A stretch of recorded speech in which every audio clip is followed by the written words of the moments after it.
بسم اللہ والحمد للہ والصلاة والسلام علی سیدنا و مولانا رسول اللہ وعلی آلہ وصحبہ ومن والاه اما بعد۔ سفر کر کے جب عمرہ کے لیے جاتے ہیں تو کیا حرمین میں ہمیں قصر نماز پڑھنا چاہیے یا پوری نماز پڑھنا چاہیے؟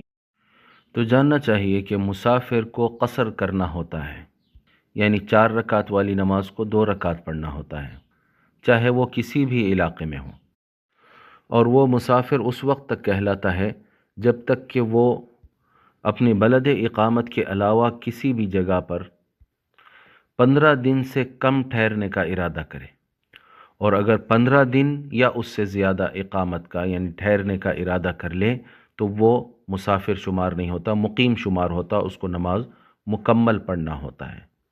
اب چاہے حرمین ہو یا کوئی اور علاقہ ہو، ہر جگہ کے لیے یہی حکم ہے۔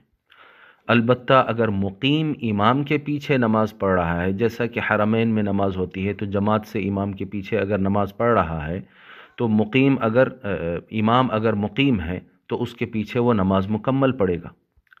لیکن اگر وہ تنہا پڑھ رہا ہے یا وہ خود امامت کر رہا ہے تو ایسی صورت میں وہ صرف 2 رکعت یعنی قصر پڑھے گا۔ تو کسی وجہ سے اگر مثلاً یعنی مکہ المکرمہ میں موجود ہے لیکن مسجد الحرام میں امام کے ساتھ جماعت سے نماز نہیں پڑھ سکے اور ہوٹل میں نماز پڑھنا پڑ رہا ہے تو وہ قصر پڑے گا۔ اگر مسافر یعنی وہاں 15 دن یا اس سے زیادہ ٹھہرنے کا ارادہ نہیں ہے تو ایسی صورت میں وہ کیا کرے گا؟ اگر ہوٹل میں پڑھ رہا ہے، ہوٹل کے کمرے میں پڑھ رہا ہے تو وہ قصر کرے گا۔ چنانچہ مجمع الانہر میں آتا ہے وَلَا يَزَالُ عَلَى حُكْمِ السَّفَرِ حَتَّى يَدْخُلَ وَطَنَهُ، اور اس وقت تک مسافر شمار ہوگا جب تک کہ وہ اپنے وطن میں داخل نہ ہو جائے۔ او ينوي مدت الاقامت ببلد آخر او قریہ، یا کسی اور شہر یا گاؤں میں اقامت کا ارادہ نہ کرے۔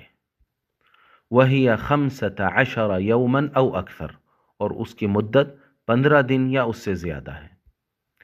لما روی عن عمر وابن عباس رضی اللہ عنہما انہما قالا اقل مدت الاقامت 15 یوما، بوجہ اس کے جو سیدنا عمر اور حضرت عبداللہ ابن عباس رضی اللہ عنہما سے مروی ہے کہ ان دونوں نے کہا کہ اقامت کی کم از کم مدت 15 دن ہے۔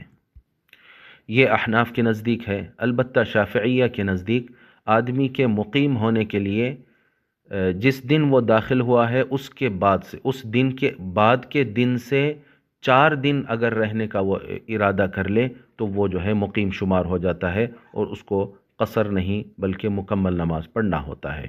واللہ ورسولہ اعلم و احکم۔